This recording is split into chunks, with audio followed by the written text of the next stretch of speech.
Son 366 artículos que de alguna u otra manera atraviesan, impactan, afectan la vida de todos los argentinos. Y en un hecho sin precedentes, este mega DNU fue rechazado por la Cámara de Senadores. Este sin duda es el tema político del día, ¿no? Ahora, más allá de la política, los argentinos nos quedamos... ¿Y ahora qué pasa? Y se lo vamos a preguntar a Roberto Vicente, que es profesor docente de Derecho Constitucional, entre otras cosas que da, para saber... ¿Y ahora qué? Gracias por acompañarnos, Roberto. ¿Qué tal? Buen mediodía. Sí, es ahora qué pasa. En realidad, hoy por hoy no pasa absolutamente nada. Es decir, hubo un rechazo por parte de una de las cámaras, en este caso el Senado, y va a pasar a la Cámara de Diputados, que será la que puede o convalidarlo o rechazarlo. Esta es una cuestión compleja para el entendimiento del hombre de a pie. ¿Por qué? Porque digo que es complejo porque se trata el DNU de una medida de carácter excepcional. Y la excepcionalidad nos está demostrando, y lo dice la Constitución, de que debe tomarse muchos recaudos de control. Como se trata el DNU de una función de carácter legislativa y es la apropiación por parte del Ejecutivo de la actividad legislativa, sin lugar a duda, esto ha sido regulado por el Constituyente en una forma bastante cerrada. ¿Por qué? Porque el objetivo de la reforma del 94 fue atenuar el presidencialismo. Y para atenuar el presidencialismo lo que se quería evitar es que este tipo de cosas ocurriera. Y si ocurría, el control legislativo existiera, pero un control legislativo que existiera potente, rápido y eficaz. Y ante la eventualidad de que tampoco ese control funcionara adecuadamente, siempre la Constitución tiene reservado para el Poder Judicial el control de constitucionalidad sobre la apropiación de una potestad que es de uno de los órganos del Estado, que es el Poder Legislativo. A ver, para el ciudadano de a pie, para nosotros que no entendemos, bien, la cuestión judicial va por un lado y la cuestión política va por el otro, porque este DNU tiene también presentaciones judiciales. Exacto. Bueno, hay presentaciones judiciales y hay algunas de las presentaciones judiciales que tiene medidas cautelares que ha paralizado su aplicación en esos casos. Léase los problemas que estaban relacionados con las cuestiones laborales. Entonces, quiere decir que existen las dos vertientes, pero el control que establece la Constitución en principio es un control del propio Poder Legislativo, que es a quien le han sustraído sus facultades. Esto es lo que quiero que se entienda.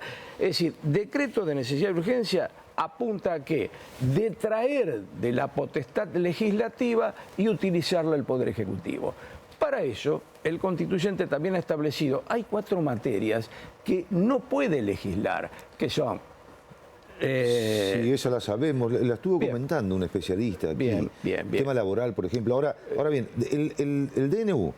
Hoy sigue vigente. Hoy sigue vigente el DNU. Pero todo el DNU, o hay amparos sobre ciertos ítems del DNU que no están en vigencia. Bueno, los que no están en vigencia son aquellos que tienen alguna medida judicial o... De esas 4. Claro. No de esas 4. Porque lo laboral, en principio, la situación apunta por otras razones determinadas que establece el 14 bis de la Constitución. Es decir, todo lo que tiene que ver con negociaciones, etcétera, etcétera. Además, lo que nosotros tenemos que entender que las 4 materias que establece la Constitución son la tributaria, la penal, la legislación sobre partidos políticos y el régimen electoral. 2 que tienen que ver con el sistema democrático en sí y otro que tiene que ver con la legalidad, que es lo que pide la Constitución tanto para la faz penal como para la faz tributaria. Es decir, esas son las 2 cuestiones fundamentales. Después Este DNU tiene un problema. Bien dijiste cuando decís, hay 600 y pico de normas que de artículos que tiene este decreto de necesidad y urgencia. Pero el problema es la cantidad de normas que modifica, que son arriba de las 80, creo que son 82 con exactitud. Esa cantidad de normas que modifica, muchas de ellas están prohibidas también constitucionalmente. Por ejemplo, no se puede meter en temas de derechos económicos, sociales y culturales, que está protegido por la Constitución y por los tratados internacionales. Con lo cual, para ese tipo de cuestión, hay un mecanismo o un principio de progresividad que no se puede alterar.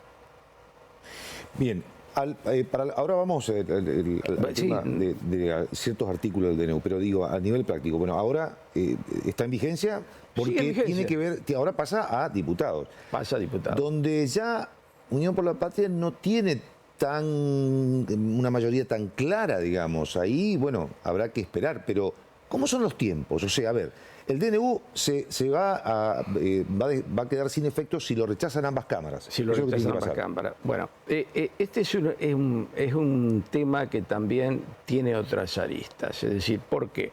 Porque la norma reglamentaria, que es una norma que se hizo 12 años después de la modificación de la Constitución en el año 2006, y es la 26122, es una norma que exige el rechazo de ambas cámaras, con lo cual altera los principios establecidos en la propia Constitución y altera las potestades que establece en el ejercicio de la formación y sanción de leyes, que dice el artículo 75 al 84. El artículo 82 dice que no puede haber sanción ficta.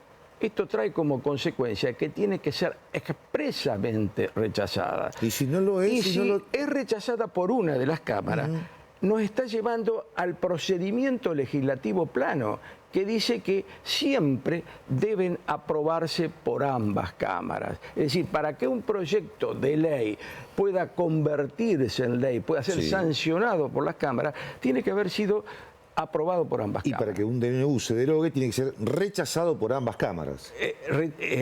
Claro, rechazado debería... No.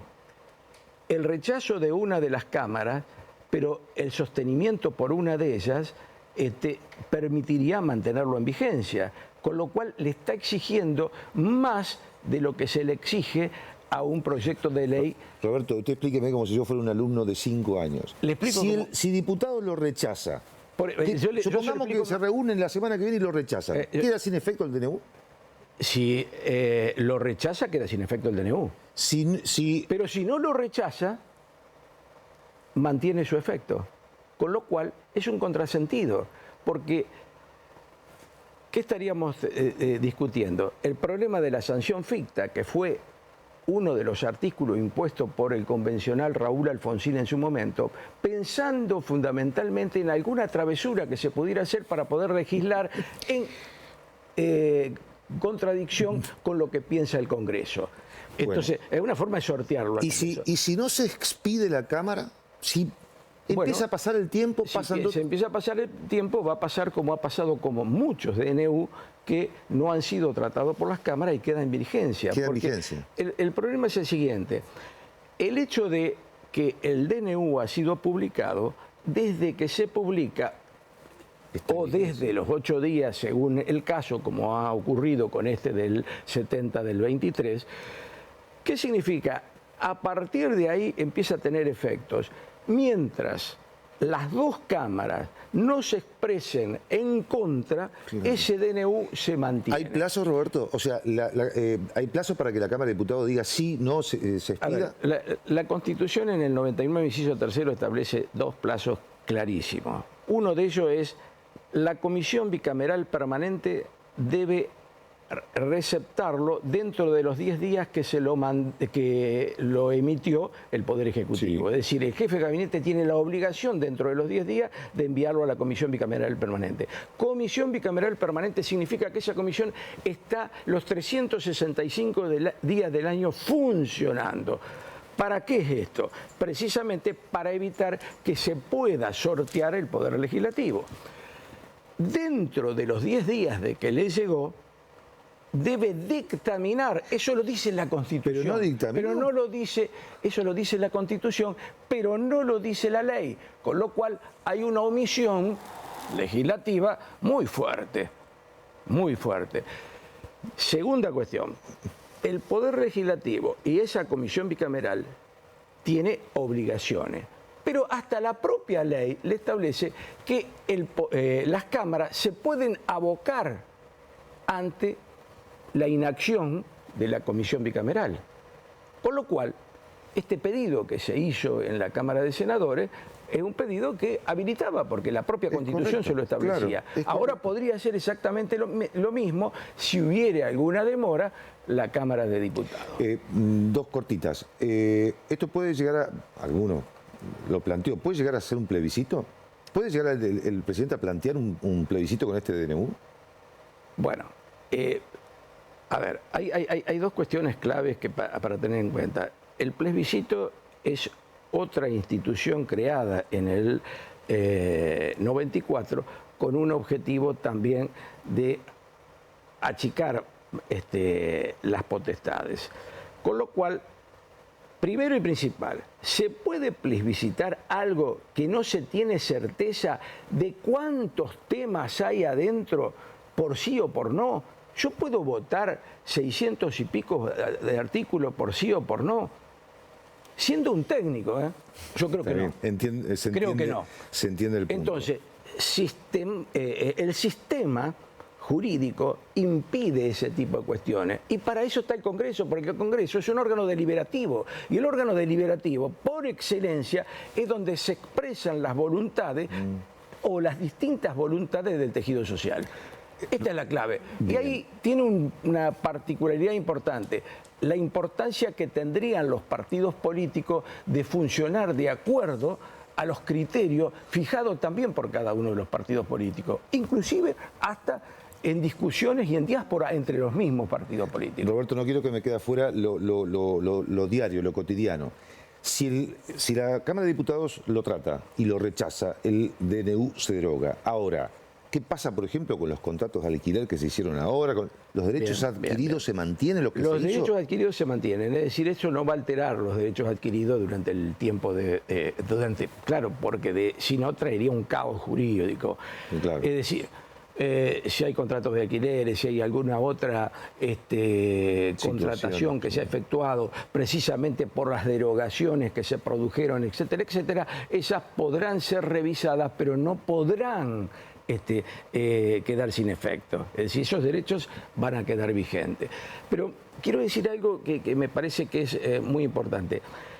Este criterio utilizado por la ley 26.122, que hace nosotros muchos años que lo venimos diciendo en las cátedras y venimos planteando que esto es inconstitucional y demás, podría eventualmente llegar por alguna vía al Poder Judicial para que se plantee la constitucionalidad o inconstitucionalidad, que es lo que yo digo, de esta 26.122, en relación a este mecanismo de aprobación ficta que podría tener con el concurso de una sola de las cámaras. Es decir, si queremos un país democrático, deliberativo y en donde se puedan tomar decisiones sobre la base de entender que la sociedad es la recipiendaria de las normas, tenemos que cumplir con la Constitución.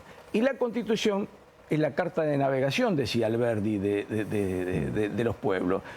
Entonces, primero que nada, cumplamos con la Constitución. Tenemos una gran ventaja. Tenemos dos constitucionalistas en la Corte que han sido convencionales constituyentes. Uno de Santa Fe y otro de Córdoba. Ellos trabajaron y fueron artífices de este tipo de cuestiones y saben perfectamente por qué se hablaba de atemperar o limitar los poderes del presidente. ¿Por qué? Porque también Alberdi hablaba fundamentalmente de que tenía que tener muchas funciones el Poder Ejecutivo. ¿Por qué? Porque en el momento de organización nacional era muy necesario, pero siempre decía, dadle poder pero por medio de la Constitución. Lo cual, ¿qué significaba?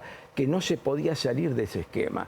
Y si actualmente tiene una norma que buscó atemperar el presidencialismo y se la está violando, evidentemente, si el Poder Legislativo no actúa como corresponde, tendrá que actuar el Poder Judicial. Este es el esquema fundamentalmente de la división de poderes, y estas funciones que cumplen cada uno de los órganos es el contrapeso que tienen para que nosotros, los ciudadanos, tengamos la posibilidad de decir, bueno, estamos viviendo con la posibilidad de que nos garanticen la libertad, que nos garanticen la igualdad, pero que nos garanticen la justicia. Y ahí no vamos a tener los problemas de derechos económicos, sociales y culturales estrellados, retrocediéndose a situaciones pretéritas que traería consecuencias muy disvaliosas para la sociedad y conflictos sociales muy graves. Roberto, le agradecemos muchísimo esta visita y estos datos, estas palabras y toda esta información. Muy amable. Bueno, no, gracias a ustedes por darme la posibilidad de decir estas cosas. Gracias. Seguimos.